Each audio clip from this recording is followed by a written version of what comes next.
Bonjour, bienvenue dans la série sur les échecs. Donc toujours sur les caractéristiques de la position et le choix du plan stratégique. Alors parfois, un élément essentiel qui détermine le plan stratégique peut être souvent la position d'un seul pion. Ici, on a une partie de Hunziker contre Botvinnik et le pion D5 est manifestement très faible. Il ne peut pas avancer et il ne peut pas être protégé par d'autres pions. Actuellement, il est non protégé. Donc le plan des blancs est simple. Ils vont se concentrer sur l'attaque du pion D5 et au moment opportun, ils vont ouvrir le jeu à l'aile roi par G4. Dans cette partie jouée lors des championnats d'Europe par équipe à Oberhausen en 1961, le grand maître allemand eut le dessus en peu de coups. Fou F3, c'était le 18e coup de la partie. Fou E6. Alors après, fou prend A4. Alors dame G2. Fou C6 est très fort.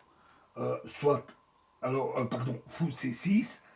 Donc le fou revient. Alors, serait très fort, serait G4. Ou bien alors tour FE1 menaçant la case E6. Donc fou E6, menaçant l'avance du pion E6, pardon. Tour F, B1, très bon coup, B6, dame G2, tour A7, tour B5, donc toujours cette concentration sur le pion adverse, tour D7, et maintenant G4. Très bon coup. Alors maintenant, après F prend G4, fou prend G4, fou prend G4, dame prend G4, les blancs disposent de deux fortes menaces. Dame prend G7, qui n'est pas protégé, et E6, avec une percée dans les lignes noires. Donc, fou prend... après G4, cavalier E7. Donc, fou prend E7.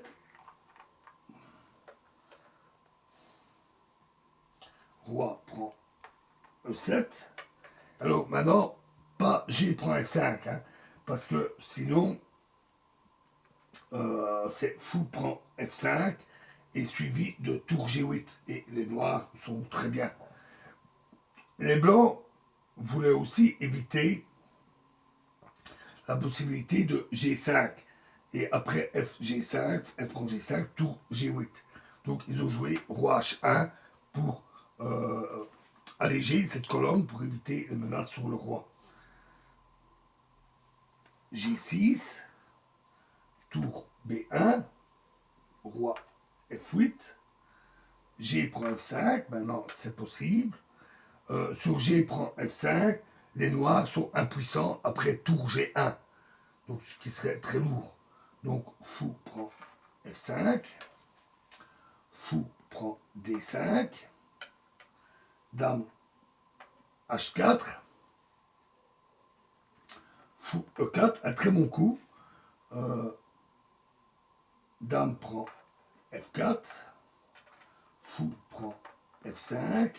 Maintenant, sur dame prend F5, c'est tour prend B6. Et après, roi G7, tour F6.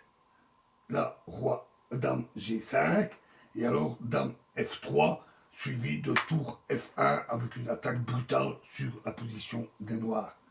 Donc, G prend F5, tour prend B6, roi E7 pour éviter l'échec sur la 8e rangée, et E6, et là, les noirs abandonnèrent, avec raison. Si le pion attaque la tour, le pion menacé devient très dangereux, il peut être lié avec l'autre pion, et de plus, s'ils prennent avec le pion, c'est la dame qui pénètre dans la position sur échec au roi, et les noirs sont cuits. Alors, on verra un autre exemple dans la prochaine vidéo. Je vous remercie.